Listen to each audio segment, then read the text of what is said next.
ladies and gentlemen. I thought I would come on here and just share my memories of just over the years being a fan of wrestling.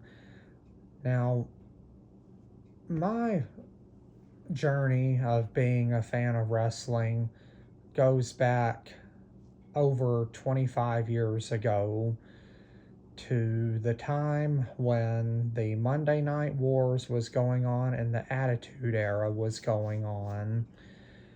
My first recollections of watching wrestling when I was about 5, 6, 7 years old, when I started watching World Championship Wrestling, WCW. I remember wrestlers such as Goldberg, Sting, Booker T, the Giant, who we all now know as the Big Show, Booker T, Stevie Ray, Nature Boy, Ric Flair, Lex Luger, Bret Hart, Kevin Nash, all of those great classic stars, Macho Man, Randy Savage. And, I remember all of them very well. I remember the Nitro Girls, and the one woman that really stood out to me as far as the women in WCW, I remember very well that I really liked was Medusa back in the day. And it was about in the summer of 2000 when I started watching. Back then it's still the World Wrestling Federation, now World Wrestling Entertainment, WWE, and that's when I started watching WWE. And that was during the time, as I mentioned, it's during the Attitude Era. It's around the time that Stone Cold Steve Austin was coming back after being out for nearly a year due to having his neck surgery. And it was during the time when they had the storyline of him being ran over. And come to find out in the storyline, when he got back into action, Rikishi ran him over with The Rock's car, and it was a conspiracy. Triple H had hired Rikishi to run down Stone Cold, and it was really a great storyline, I thought, and to have some of the top stars of that time in the World Wrestling Federation feuding. He had The Rock and Rikishi feuding, Austin, Triple H, and Undertaker and Kurt Angle, and eventually all their feuding it led up to the six-man Hell in the Cell match at Armageddon in 2000. I did not see that Hell in the Cell match when it happened at Armageddon that year. However, I did see clips and would eventually see the match years later via YouTube whenever I first started getting on here. Back then, my first pay-per-view that I remember watching was not actually the night of the pay-per-view, but it was Survivor Series of 2000. That was during that rivalry, like whenever Austin had come back in, Triple H fought. That was when Triple H was dropped in his car 40 feet by Stone Cold using a big old forklift to do that. And it was just really a great time to be a wrestling fan. The Radicals, which was Chris Benoit, Eddie Guerrero, Dean Malenko, and Perry Saturn, they were on the payroll with Triple H and Rikishi and the McMahons. And it was really cool. Stephanie McMahon, Vince's daughter, was married to Triple H at the time. And the story, that was before they actually got married in real life in 2003. That was also China, the ninth wonder of the world, was around. The Dudley Boys, the Hardy Boys. So many wonderful, great athletes. APA, Farouk and Bradshaw. My time continued being a wrestling fan. Some events that really stood out to me, especially going into 2001. WrestleMania 17 was one event that really stood out to me the most because of the epic rivalries that were going on at the time. You had Triple H and The Undertaker having their rivalry at the time, and the police actually got involved. That was whenever Triple H had the restraining order, him and Stephanie did, for The Undertaker not to go near Stephanie. And one segment during the rivalry, William Regal had called the cops on The Undertaker to protect Triple H and Stephanie. So William Regal was the commissioner at the time. And whenever I started watching WWE, Mick Foley was the commissioner, and that was really cool because he was fair and he made some dang good matches. However, No Way Out and Royal Rumble, all those pay-per-views at the beginning of 2001 were great. You had the 2 out of 3 falls match with Austin and Triple H, which first fall was singles match, second fall was street fight, and the third fall was a steel cage match. I mean, it was a brutal battle. I mean, they had a 2x4 with barbed wire, and it was just very epic. They busted each other open. Oh man, the Royal Rumble that year, Austin had won the Royal Rumble that year. You had a lot of great athletes in the Rumble. Chyna won the women's title at WrestleMania 17, and she would wind up leaving WWE a couple of months later after Judgment Day of 2001. And I always liked Chyna. Chyna was one of my favorites of the female wrestlers, the ninth wonder of the world, and she was an incredible athlete, and it was amazing just seeing all the feuds she was in, and like whenever her and Eddie Guerrero were together, that storyline. It was before I'd started watching WWE whenever her and Chyna and Triple H were together, and of course when he got with Stephanie, Chyna and Triple H had dated in real life. It wasn't just a TV storyline. And that really did hurt Chyna a lot whenever everything fell apart with her and Triple H.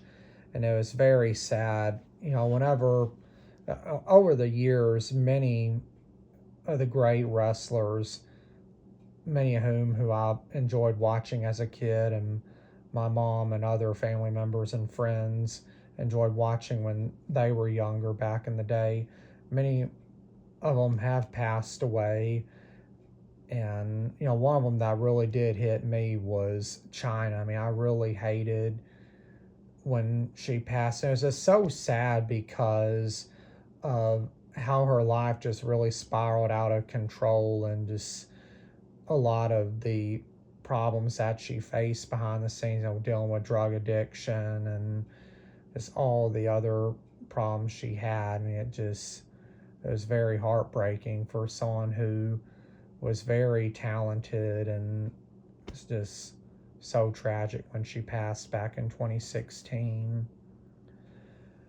Some other memories that stand out to me in 2001 was most certainly whenever the Invasion angle happened, and before that it was when Austin and Triple H were the two-man power trip.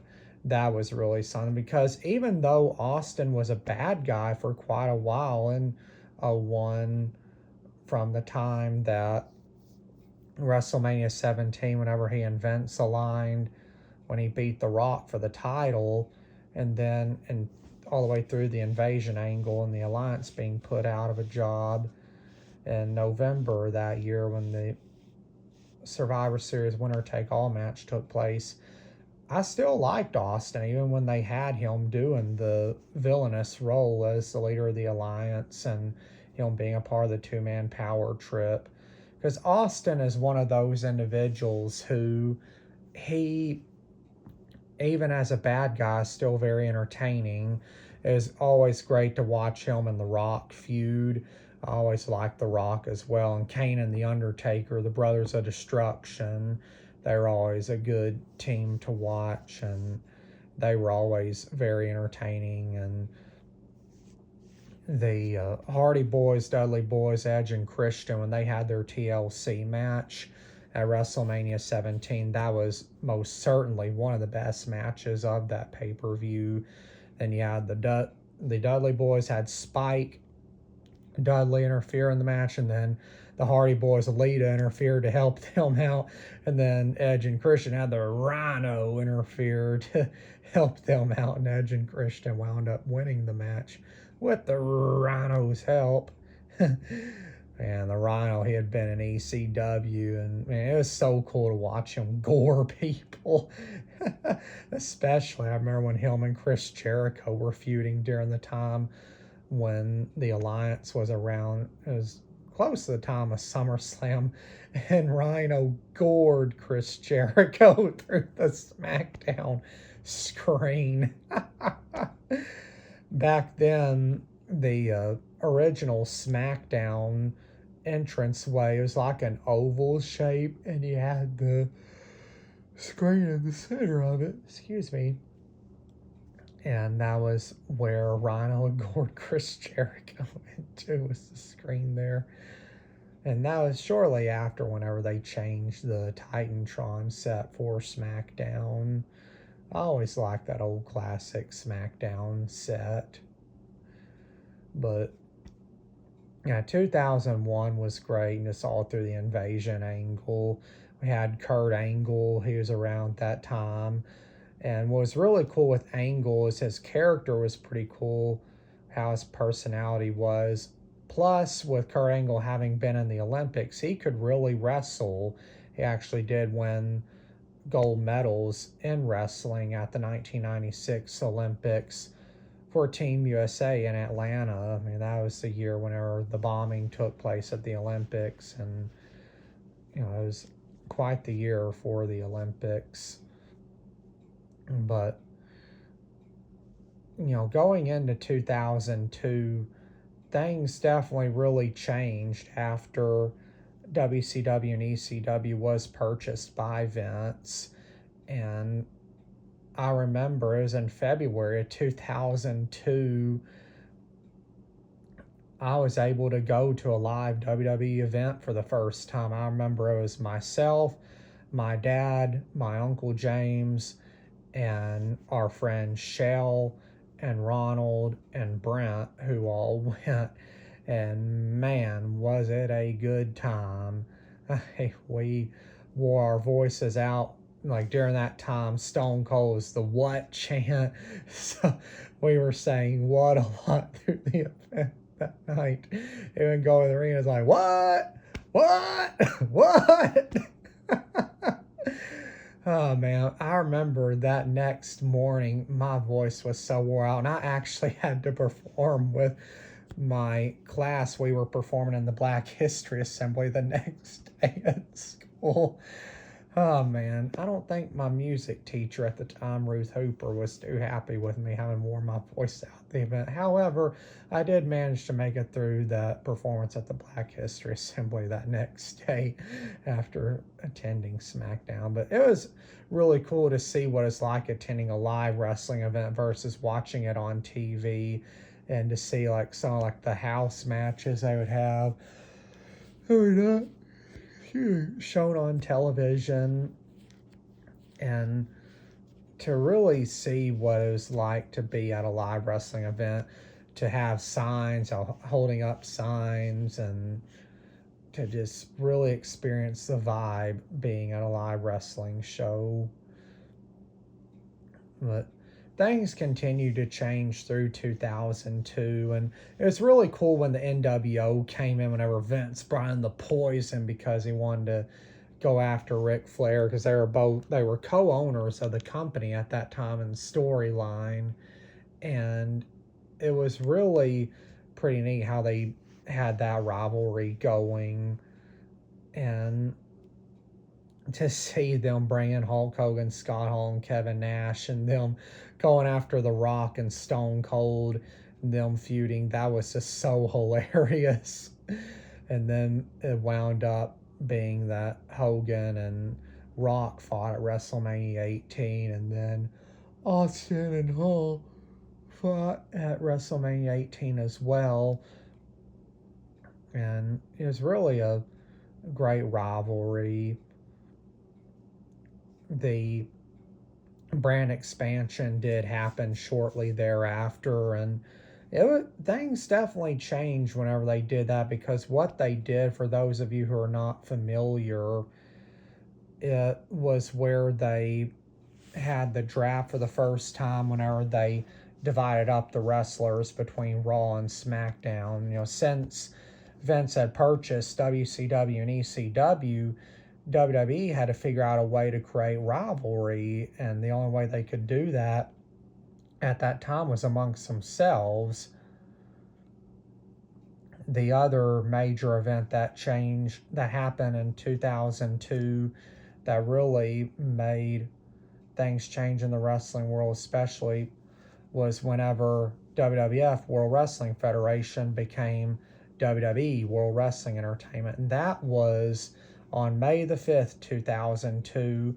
Vince and World Wrestling Entertainment, they had been sued by the World Wildlife Fund, and Vince fought them for as long as he could, and eventually he just decided to heck with it and changed the name of the company from World Wrestling Federation, WWF, to World Wrestling Entertainment, WWE. So that is what happened with that change as well. So 2002 saw many changes to WWE, and it was the end of the Attitude Era and the beginning of the Ruthless Aggression Era.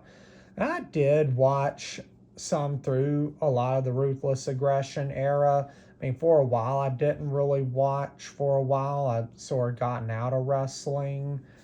But 2002 and 2003, there was a lot of good feuds they had going on in 2003, like whenever Shane McMahon and Kane had their feud, and they had the ambulance match at Survivor Series of 2003, and when Vince and Undertaker had the Buried Alive match that year as well at Survivor Series of 03.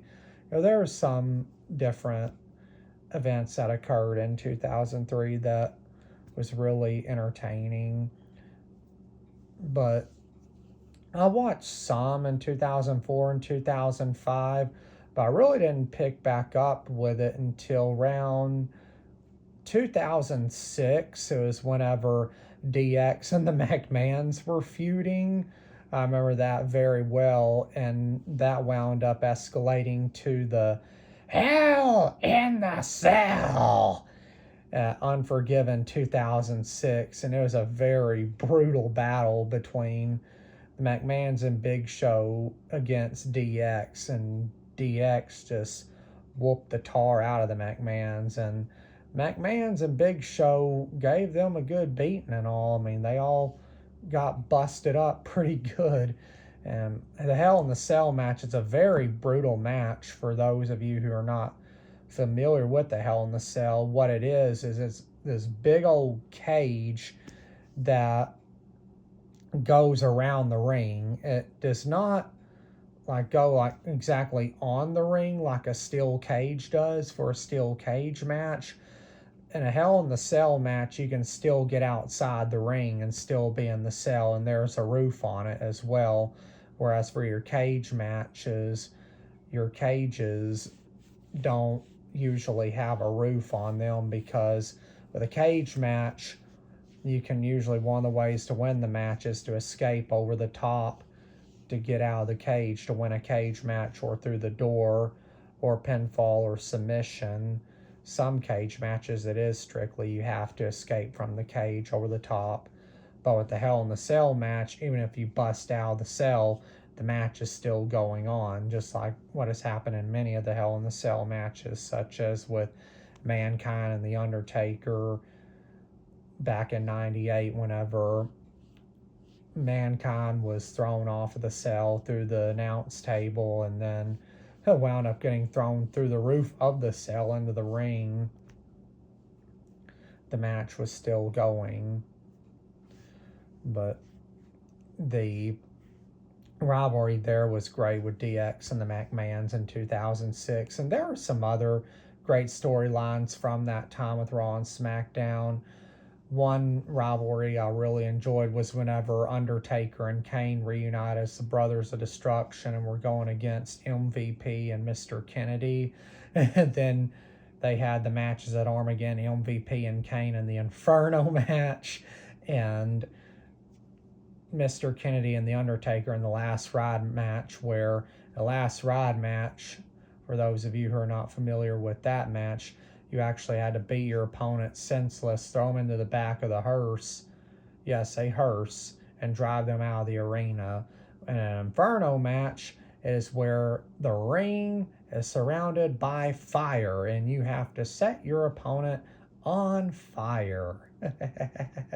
And that was pretty cool seeing Kane as barbecue MVP and John Bradshaw Layfield. Bradshaw, he was an announcer by then, and he was just so ticked off at Theodore Long, this general manager of SmackDown at the time, just cussing him out, just being real mad at Kane, and it was so hilarious. They're like, Taylor, we'll be talking with the feds. Oh, man. During that time, the Ruthless Aggression, there were many great stars who really came up during that time. Randy Orton, Batista, John Cena. I always liked John Cena, especially during that time around 06, whenever the Marine movie came out that he starred in. And John Cena, his career is wrapping up right now in the Squared Circle. He's about to have his last match here pretty soon. And I always liked old John. I always thought he was a great entertainer, especially back then at that time.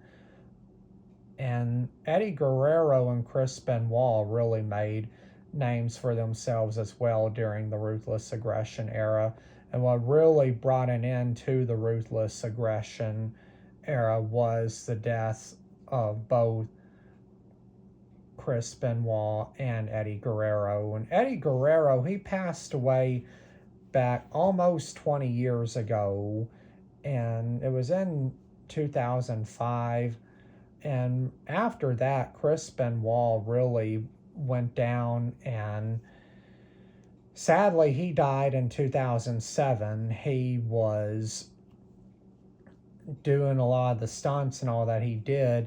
His brain had gotten really messed up, and due to that, he wound up killing his wife and son and then taking his own life. And I remember those events very well, especially the Benoit murder and suicide.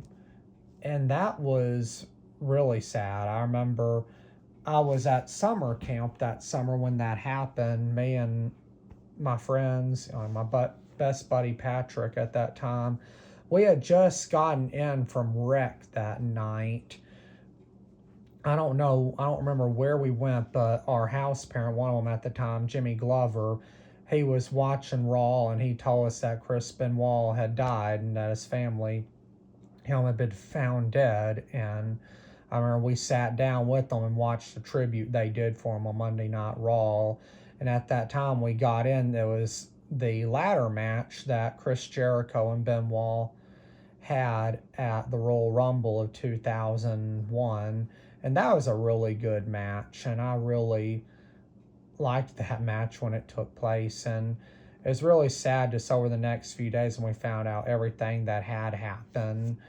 I do like to remember Chris Benoit's contributions to wrestling history and the great matches that he had. I think it was very tragic and sad what happened with the Benoit murder, suicide, and all. But we must never forget the great memories and that he gave us in the Squared Circle. For a while after that, I really didn't watch wrestling too much as it got into like the PG era and all. I did watch some around 2012, 2013, 14. Around that time, I did actually get to go to some live WWE shows during that time. At that time, it was the Verizon Arena. When I went to my first wrestling show, it was the Alltel Arena in Little Rock. However, during the shows that I went to during the 2010s, they actually did show me on TV, and I thought that was really cool. And one of the last shows I'd went to for WWE, I actually did get to sit at ringside, and that was really cool. And to be able to like shake hands with some of the wrestlers, have them like high five me. I remember Lillian Garcia high fived me, and that was really cool. I always liked her. She was a ring announcer for several years, and it's just really cool to see the action up close in person, to see what it's like being at ringside. But the one memory that really sticks out to me is over the years, especially, was the 9/11 tribute that they did when 9/11 occurred. And I mentioned that more, talk about that more in my memories of 9/11 video that you guys can go back and watch here on my channel, that I did shortly before 9/11 this year, the 9/11 anniversary. And I'm not really the type who really keeps up with wrestling as much now, per se. I mean, I really haven't watched Raw and SmackDown as much in recent years. However, I will check each year to see like who's going into the WWE Hall of Fame. I will keep up with some of that different stuff. And anytime I get a chance to go to Comic-Con to see some of these legendary wrestlers, especially the ones that I grew up watching, I always take advantage of it. And if I can go to like one of the independent shows that's here in town, like Chaotic Kingdom Wrestling or something, I always like to try and go to those every now and then, because that's always really cool to watch those guys. Sometimes they will have some of the folks who have made it big in wrestling, like in WWE, and who are just now in the independent circuit, and those who are trying to break into WWE. And it's always really cool to see the talent that these guys have who are trying to break in, move on up the ladder, and to be able to meet some of those guys. And it's really awesome. But those are a lot of my memories just over the years. Oh, I do remember some other stuff I will mention real quick, is some other WrestleManias I did get to watch. It really dives into like some great memories I have with family. I remember very well for WrestleMania 21 and WrestleMania 23 going to my late Aunt Deanna's house, her and my late Uncle Bruce, back then 2005 and 2007, to watch those WrestleManias live. And that was like the couple of times I remember seeing live pay-per-views before we had the WWE Network, when it came out in 2014, whenever you could start watching the live wrestling events. Like whenever WrestleMania 30 happened, I watched it in real time, and that was really awesome. However, watching WrestleMania 21 and 23 in real time was great, especially with my family and seeing who was going into the Hall of Fame those years. I remember WrestleMania 23, JR and King were put into the Hall of Fame. And I believe it was in 2005, WrestleMania 21, I believe that's when they put Roddy Piper in that year. And don't remember who else off the top of my head, but both those years it was great to see who they had put into the Hall of Fame, and the matches they had those years, especially WrestleMania 23 was really awesome. One memory that stands out to me especially is the Battle of the Billionaires, whenever Vince McMahon and now President Trump, back then it's before he became president, Donald Trump, feuded. And it was the hair versus hair match, and Umaga represented McMahon, and then Bobby Lashley represented Trump, and Stone Cold was the guest referee, and Vince wound up getting his head shaved because Lashley beat Umaga. And that was just such a pretty epic match that year. I mean, it was always really cool to see what they were going to do at WrestleMania. WrestleMania, even now, they will do different stuff, keep everyone entertained. But those are a lot of my memories just over the years with wrestling. And, as I said, over the years, like here, recent years, something big's going down or something, I'll check it out or, you know, keep them that way. And, it's really been something like with Hulk Hogan and some of the other wrestlers I've enjoyed watching over the years past and recent years. And I'm very thankful for all the memories that I was blessed with from all those guys and gals. And it really brought a lot of joy to my life during my childhood and is some of those very precious memories that I will cherish for the rest of my days. Hope y'all enjoyed this video and feel free to share your wrestling memories in the comments. I definitely look forward to hearing y'all's recollections as well. Y'all have a blessed day and take care.